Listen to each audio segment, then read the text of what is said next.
Oh my gosh, I almost have an intro. I kind of want to do an intro because we're literally just moments All off right, of do the the end of intro. MSI. You. Oh my God, everyone! Welcome to the post game show with Mark and Travis talking MSI. Cloud9 is through, and not only did they go through, they did it in style. 3-0, baby. That's what we're talking about. No tiebreakers here. They dunked on these teams, demolished them. It was one-sided. Damn One Gaming almost unsure of if they can even continue into the tournament after the humiliation that they just faced against Cloud9 in that first game. Oh my God. I'm joined by Mark Zimmerman. How's it going, Mark? Good. I'm doing good. I didn't know. I was like, is this over? How is this bit gonna have an act two? Yeah, dude, this is a good fucking day to be an NA fan. It was a really good day.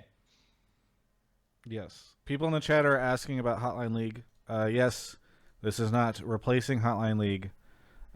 We instead tonight. Since tonight we have, and Mark doesn't even know this.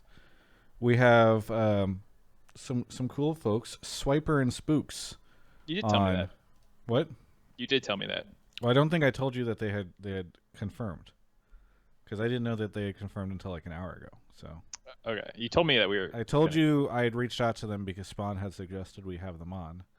When I reached out to Spawn, and these are two. For those of you that don't know, these are the Golden Guardians coaches, but they're also Oceanic folk.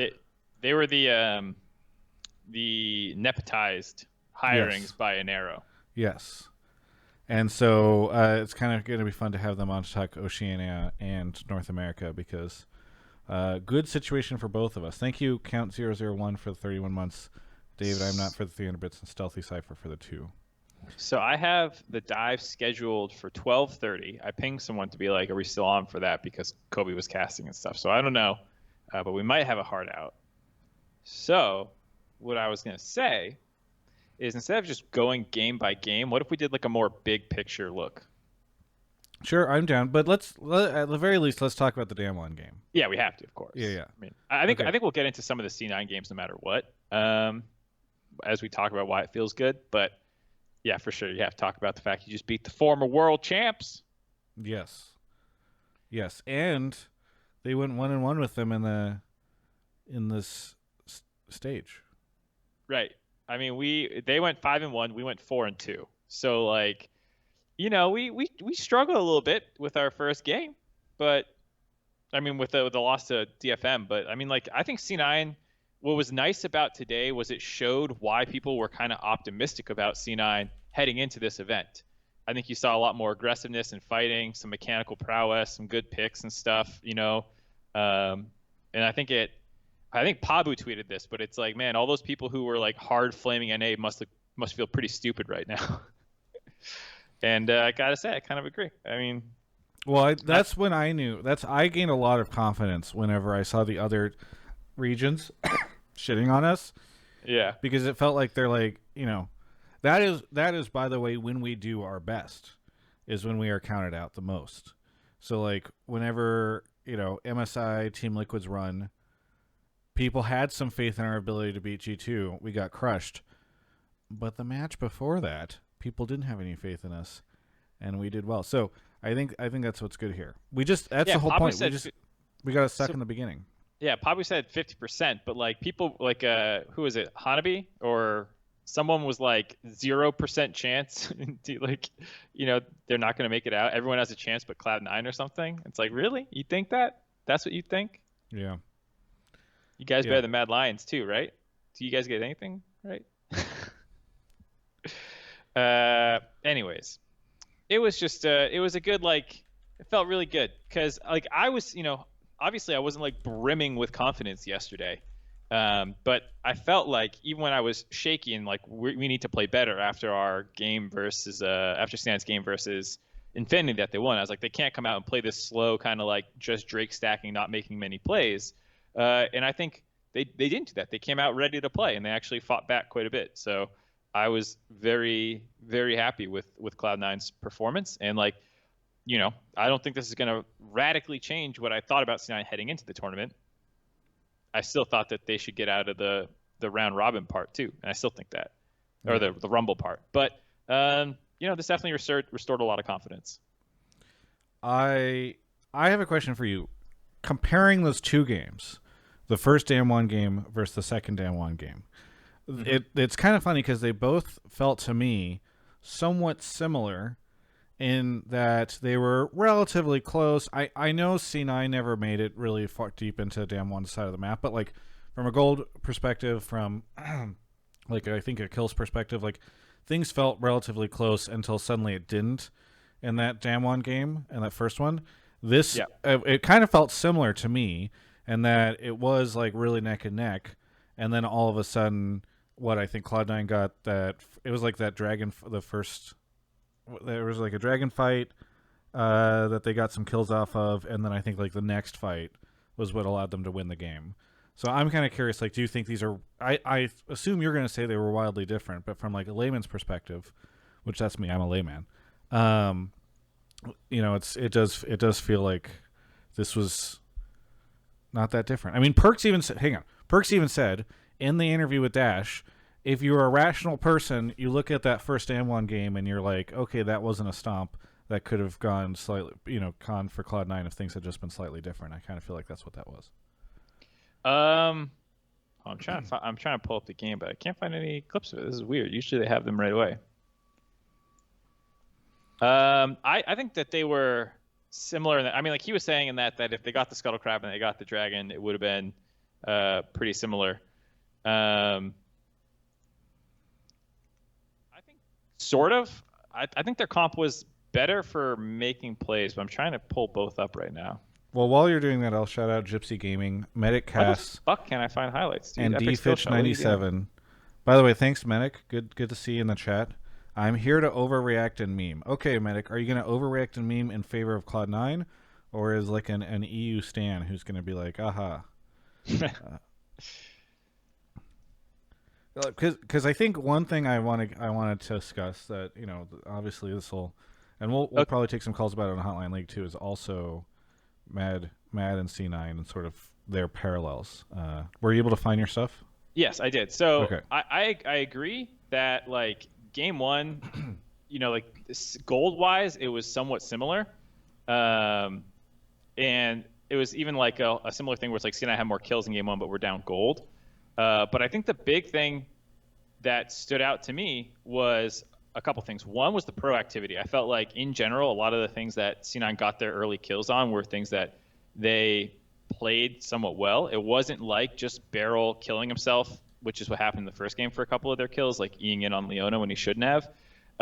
Even like the Perks 2v2 kill mid that kind of got turned, like that was a really intelligent reaction by him to force that more than it was like, no, you're just idiots, Dom1. Like when he flashed upwards and the way he put his gravity field to get the double stun so that Blabber and Vulcan could clean up, like all that was just really smart. And I thought Perks played pretty well in Victor the first game too. It was a similar thing this game where like a lot of times he kind of got jumped on and would die early, but he would drop so much fucking damage out that you always like had a little bit of confidence that they could turn it. So I felt like that was a better sign. I think Blabber was individually looking better in this game in terms of like turning that counter gank. Getting the scuttle control and stuff like that. I don't think Canyon looked quite as great, whereas like in the first game he was just all over Blabber. And then I liked the proactive top pick with Fudge on Lee Sin as opposed to the GP, which he kind of just scaled and lost. I felt like this team comp had a lot more tools other than just kind of scaling, whereas the first game was TK, Varus, GP, Kindred, Victor. And it's like you only have Varus really for lockdown and playmaking. And so I really liked this comp more.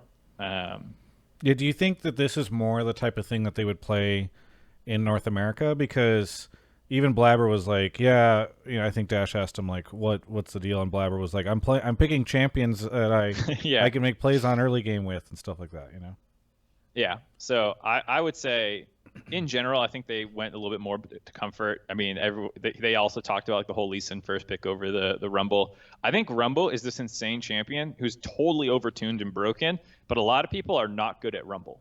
Rumble is actually like a pretty skill intensive champion. Like you can do your clear super fast and get advantages just because you fucking locked in the champion. But to actually team fight super well and like time your overheats and get good Rumble ults and stuff like that is actually kind of difficult. And I think a lot of junglers are starting to drop priority on Rumble because, as OP as the pick is, like it's just harder for some of them to execute on, I think. So, yeah, there are good Rumbles. Like Wei played a good Rumble, and I think, I don't think Canyon was like absolute dog shit or anything, but I think. But it's not just just pick it and then you'll face roll automatically. Yeah, it's like Canyon has probably played like thousands of games of Nidalee and Talia and like, a lot of these champions that he has made his name on. Rumble, he's probably started playing in the last 2 weeks. Well, there you go. Okay, so I don't know if you want to. I know we're not going to do game by game, but we focused a lot on Cloud9 in that first game. Mm-hmm. Was that their best game, you think, or did they do really cool stuff in the next 2 games? I don't know how the other, like it was a 3-0 day, but I don't know how confident could you feel about them going into Rumble stage. I feel pretty good. Like I think if they play at this level, they should get out of the Rumble stage. I expect. I mean, like we said heading into this, I was like, I expect to see us dropping. Like you were like, I can see us dropping a game to a wildcard team, and I was like, you know what, you're right, but I bet we still get out going like 3-3 or something. That almost happened today. If we didn't beat Down One in game 1, then we're probably playing Detonation Focus Me in a tiebreaker. I think that would probably. I think so. Yeah. That makes sense, right? Yeah, we go 2-1, or maybe not. Whatever. Anyways, my point is, who knows how they could. We easily could have gotten out at 3-3. But I feel good about it now, and I think we should be able to get out of round robin if C9 plays at this level. Yeah, I think on Hotline League last week I was like, you know what, the most NA thing to do would be to beat Damwon and then immediately lose to a wildcard team. And I had it in reverse, where we lost to the wildcard team and then we beat Damwon. So they just flipped it a little bit. But I also kind of imagined a world. That's one of the reasons I was also really worried for them going into that Detonation Focus Me game, where I was like, oh god, like the most NA thing would be to beat Damwon in that first match and then lose to Detonation Focus Me in the next one, and then just that sends us home. It's like, yeah, so stupid. And I mean, that game definitely had some moments where you're like, oh no, but Perk was absolutely hulking out, and Detonation Focus Me never really had like a solid grasp on the game, even if they made a couple plays. Yeah, I think a number of people on C9 are actually playing just quite well the entire day. Fudge honestly was obviously really good. He had some mistakes in team fights, but like Lee Sin's just hard to team fight with, and you're kind of just going to accept that your Lee Sin's going to kill himself and like miss a kick at least once a game. Yesterday, Holy Phoenix said they don't play as a team; they only win if Perks somehow crushes everyone and shot calls everything. Let me ask you: we talked about how they played as a team in that first game. Do you feel like that criticism on like they only win if Perks somehow crushes everyone and shot calls everything could be applied to the next 2 games? No, I don't really think so. I mean, it's funny, and like maybe there's a little bit of truth to it in the sense that like he's your best player, and like when he is solo killing people and shit, like there's just an extra confidence that the team probably plays with when you're like, oh, he just killed this guy at the red buff and got the red buff, and is like we're spam question mark pinging, and like the whole mood, it's just like way better. It feels like when obviously when you're playing well. So I think there's a little bit of truth to what he's saying, but I don't think it's like Perks needs to 1v9 because his team is dog shit or anything like that.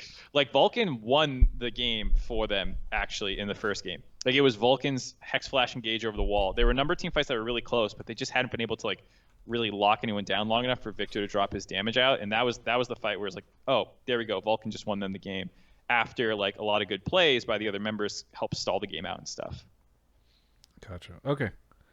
Well, anything else on C9? I mean, we can do a little bit towards the end of this, right before you run off to the dive. We can do a bit of a preview for next week, but yeah, I think I mean, like I wouldn't mind saying like I really liked DFM. I thought they were really good. I enjoyed watching them. Yeah, well, that's what I was gonna say. We can move on from Cloud9. Oh yeah. To DFM.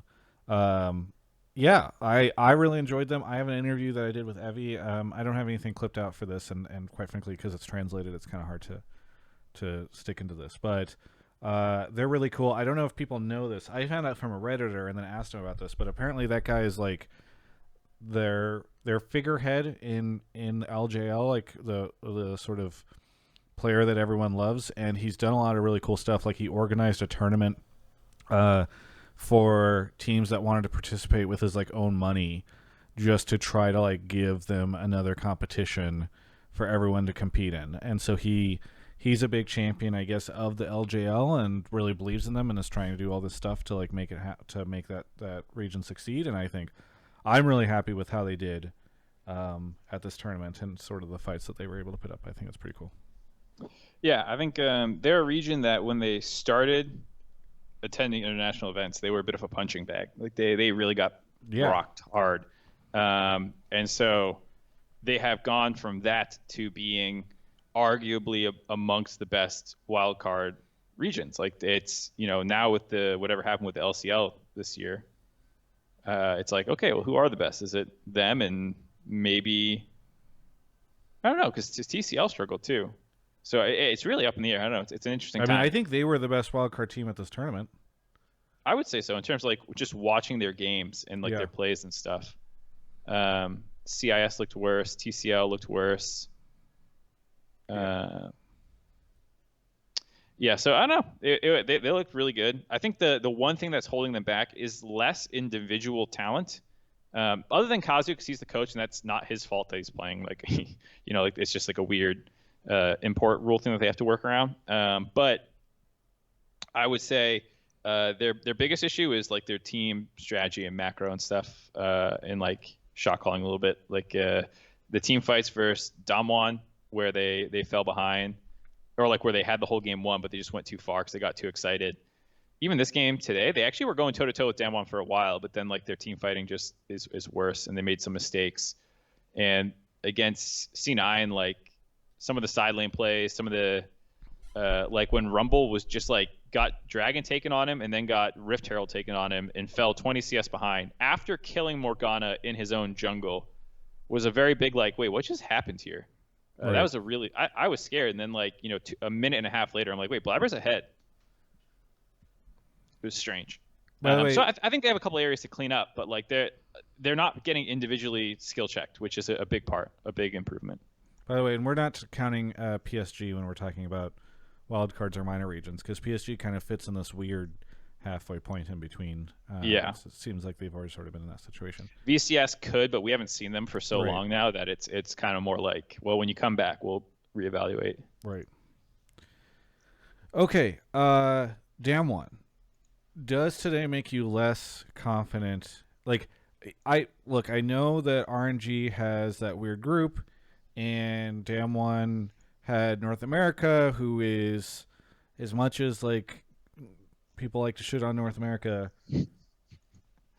we're probably the fourth best region, right? And so like this was kind of, when you said group of death on Twitter, kind of not memeing that like this is sort of the toughest group, right? So all that being said, does Damwon look weak or weaker? Yeah, vulnerable? I think so. Yesterday we talked about it, and I was like, well, I'll reevaluate come Rumble stage. Right. I'm reevaluating a little bit earlier. I think they did not look super convincing today at all. So it's hard to pinpoint exactly why, though.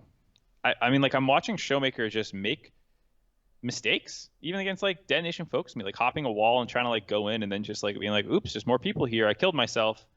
And like they were such a controlled, solid team in the LCK, it's just surprising to see some of the kinds of mistakes that they're making. Yeah. So yeah, I would say I've officially moved RNG ahead of them in terms of tournament favorites. Again, who knows where we go from here? Maybe they get a better grasp on the meta. They continue to improve. Maybe they had some nerves or something. Who the fuck knows? I mean, even though people like win a world championship and stuff, people think like, oh, you're not going to get nervous anymore. And it's like people get nervous. I mean, Showmaker was sick. And he said that he started to get better. He started to take some medicine and stuff. So maybe he's getting, but perhaps he was having a hard time before. I don't know. Like when you are not walking in when you walk into a situation and things are unideal for you in the beginning, it can kind of have ripple effects. So, to your point, yeah, it seems like there's a lot of time for them to turn around. Yeah. So I'm not. I still think they'll get out of the like round robin stage, the Rumble stage, pretty easily. But they probably have improvements that they're going to need to make if they want to get out, or if they want to win. Excuse me. I mean, we've talked about three teams. Is there much to say about Gillette Infinity? I don't feel like there's much to say about Gillette Infinity. No they offense, went 1-5. Yeah. We have limited time here. I got 20 more minutes, so I don't want to. Okay. Here's a question for you. And it's a dangerous one because people get really aggressive at these international events. Is C9 better than Mad Lions? Well, and so that's what I was going to say. Is how do these two teams stack up in your mind? Because we went from like I was just thinking about this beforehand. It's like, okay, now that they're both in the Rumble stage, we went from like the Cold War to like the all-out war. Now this is when people go from like ha to the like Cuban Missile Crisis. I'm gonna crush you, blah. So now this is when the violence begins. I guess it feels like because they're gonna face each other. Mm-hmm. And I feel like, I mean, we said Mad Lions limped out of the Bwippo. Sorry, that was not me. Hang on, nobody get mad at me. I didn't say that. Bwippo said Mad Lions limped out of the group stage. Mm-hmm. Do we think and we think that Cloud9 had the tougher group? Do you think Cloud9 limped out of group stage?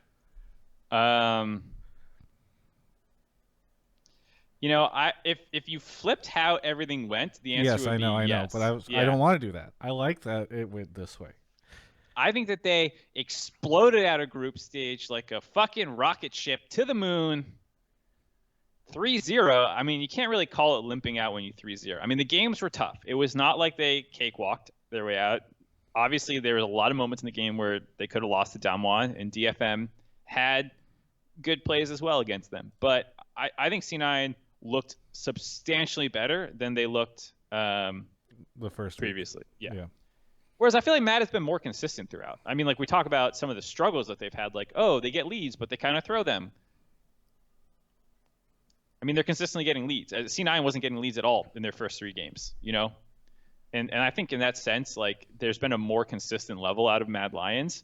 And so, come Rumble stage, you're probably still going to see some of these issues where they make a lot of good plays and then they make some bad ones and their games are scrappy. But I would almost, in some senses, prefer that over what C9 has shown, where it's like, okay, their first 3 days, they did not look good at all. They didn't even look like their regional selves. And now we are seeing their regional selves, but, you're not necessarily guaranteed to get that in the first portions of the Rumble stage. Do you think C9 looked good in that last game? No, but I mean, like that, they already qualified. They're clearly like the pressure's off. Yeah, I'm just a little worried, right? Because if we felt like they didn't look good, in that last game, maybe we're also saying they didn't look good 4 out of the 6 games that they played. No, but I that think might be limping territory. That didn't look bad to me. That game didn't look bad. Like, oh my God, these guys suck. I just saw that as like they're clearly going for some riskier plays that they wouldn't have gone for in a high pressure moment, which RNG does too. RNG had a 50 fucking kill game after they already qualified, and that is really what that one. Everybody in the Twitch chat running out to tell me that it didn't matter. I get that it doesn't matter, but what? Okay, how do you grade Travis, a team? It didn't matter. How do you grade a team in a match that doesn't matter? Because what if they were trying really hard and that's what we got? You know what I mean? I'm just like, it's this funny situation where you get to just say like, oh, if they win, then like they're awesome, and if they won in a really messy way, then like, oh, that was just them having fun, Your point? What? Huh? I agree. They're really good. They're the best team in the world. I'm glad you said that. Yeah, I did, and I called it. They said that they're gonna do the best. Okay, but did we decide? So okay, you would rather have you would rather look like Mad Lions exiting group stage than look like C9. Yeah, I mean more like their cumulative group stage. Right. So that just means C9's a little bit more coin flippy. I don't even think it's coin flippy is the right term, because coin flippy implies like more in-game decision making. Yeah, I guess I just mean like they have a hot C9 has a wider range. Yeah. So like C9, so Mad Lion's almost certainly getting out of Rumble. You don't know with C9 because maybe they get out, in some really high level place. Maybe they don't get out.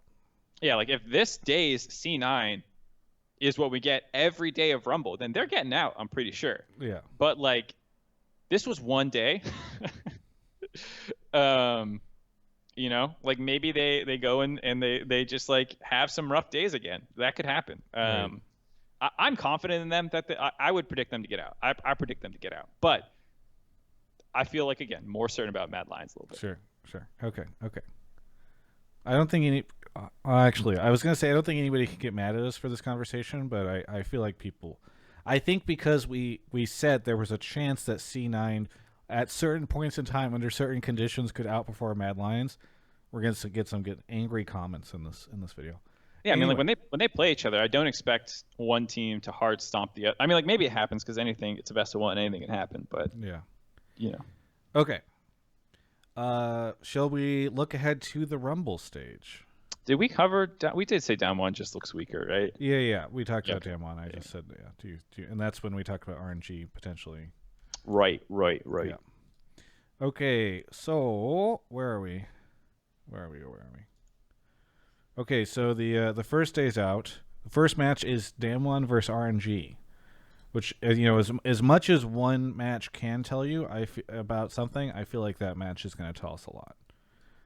So I'm pretty interested in this. I'm going to put this up on screen. I stole it from Ashley's Twitter because I don't see it on the website yet. So I think it's a screen cap of what they showed on screen while we were. Rumble Day 1 is also it's on Leakpedia. Leakpedia is my mecca. Well, this is a JPEG I can put on the screen. Okay. So, is this going to be a good day? That first match will be good.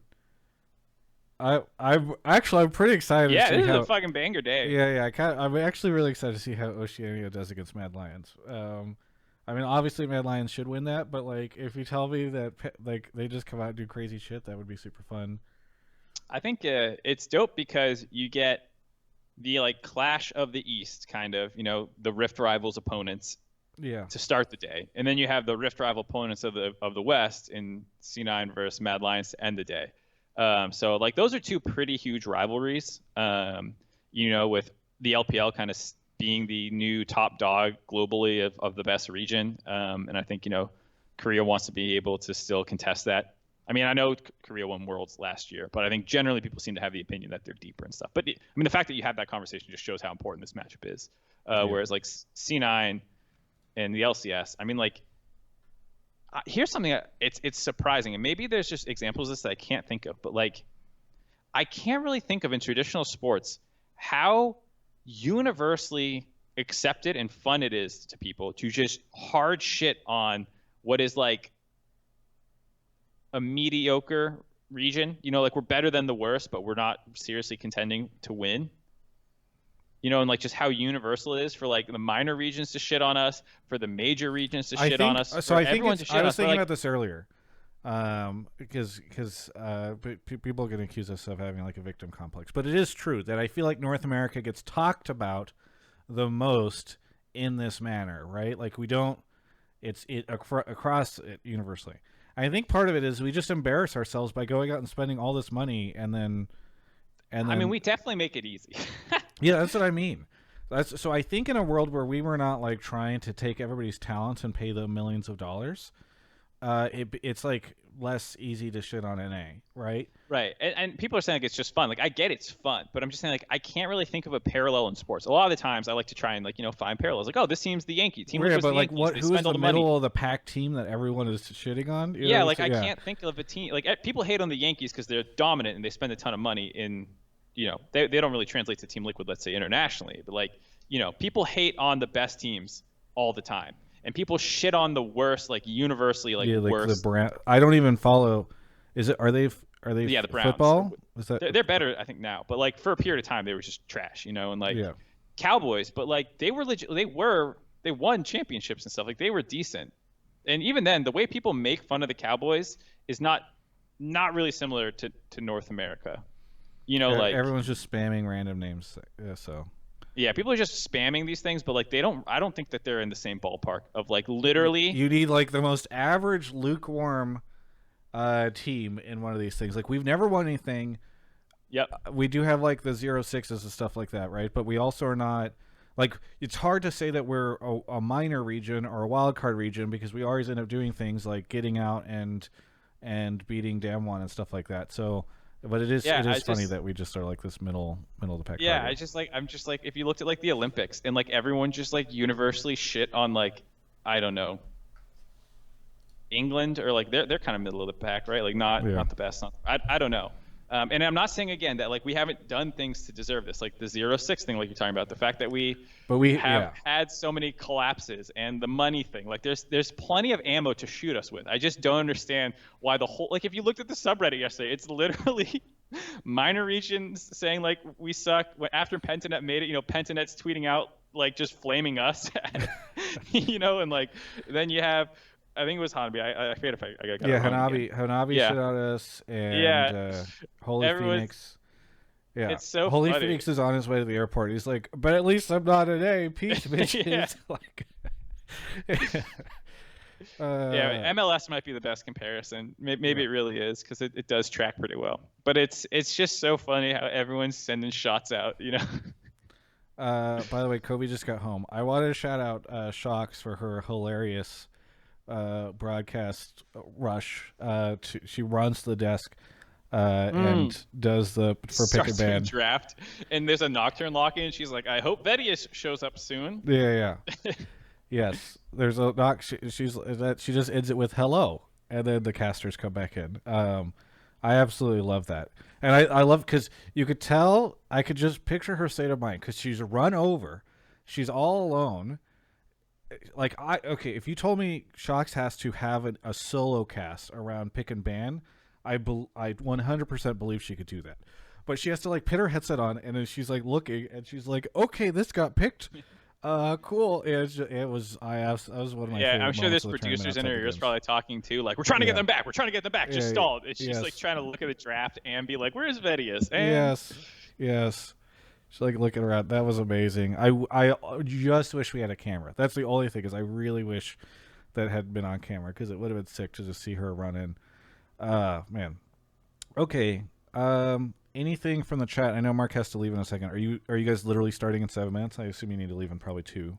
I mean, I can probably leave like in 5. Okay. It's literally just close this and open up a different thing, and then we usually have tech checks and stuff. It's not like we start recording. I was thinking you and I might make another piece of content later today, and I was just thinking about how much content. Like today is just it's an entire content day for both of us because we've got Hotline League again later on. Yeah, it's a doozy. Raptor IG says, "Notice my subs, you imbecile." Thank you, Raptor IG, for gifting 5 subs to the channel. I was trying to also talk about stuff, but I do really appreciate the support. No, thanks for the insults too. I feel like Travis is the NA of the journalism world. He's not that great, but he's not terrible either. And yet some people he's the punch. But I have the money, all these sponsors and stuff like that. So it's, I keep signing all these deals, and it's like whenever we're signing. So you think with all that money you can make good content or something. Right, exactly. But the results are just not there. The results are just not there. And he's surrounded by all this talent, It's like I've got Mark, I've got Emily does stuff with us sometimes. There's all this stuff, and I just you sign people and they fall apart. You're like, what happened then? Everything seems to be so good.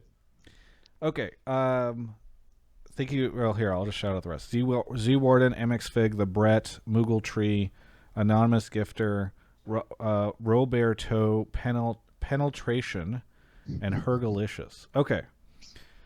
Chat, anything else you want us to talk about?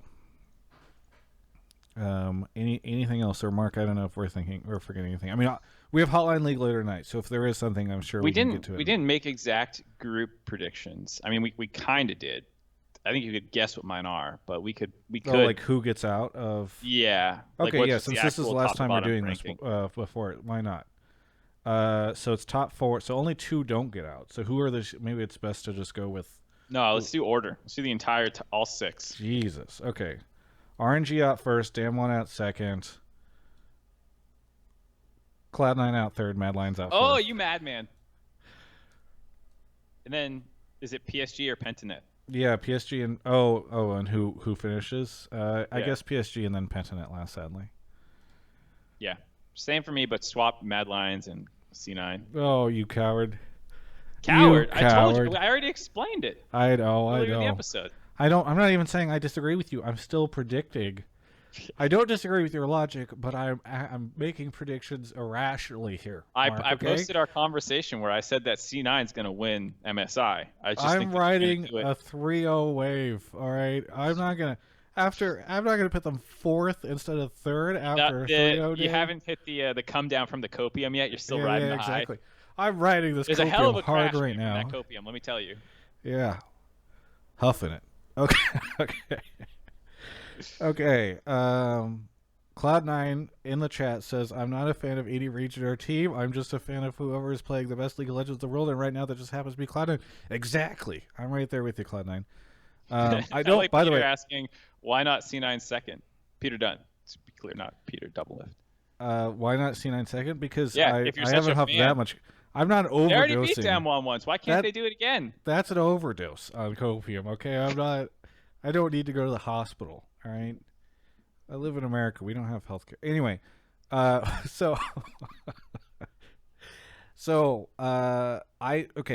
things. I don't have an interview with a player because I think Cloud9 decided not to do very many interviews. They have to tell people before the day has even happened who they're doing interviews with because of Riot's process, which I think is silly. I think they probably did the bare minimum because maybe they were nervous. But I am going to try to get an interview with Jack later today. He said that he'd be down to do one, so that should be kind of fun. But other than that, we've got. Definitely ask him about like what it was like, but yesterday to just see everyone from every region just having their own thread on Reddit about that stuff. It's just so funny. Yeah, I will. But we've got Hotline League, 7 p.m. Pacific. I'll stay on stream for a little bit because Mark has to fuck off to the dive. But we're gonna have some Oceanic coaches on, who also Oceanic North America nepotism coaches, and that should be swell. So be sure to check it out. It's gonna be fun. And Mark, what do you got for us? Nothing. Doing the dive that will come out tomorrow. We're gonna record it today. I'm pretty sure it comes out tomorrow. And then we will, I don't know, just Hotline League later tonight too. All right. Catch you later. See you.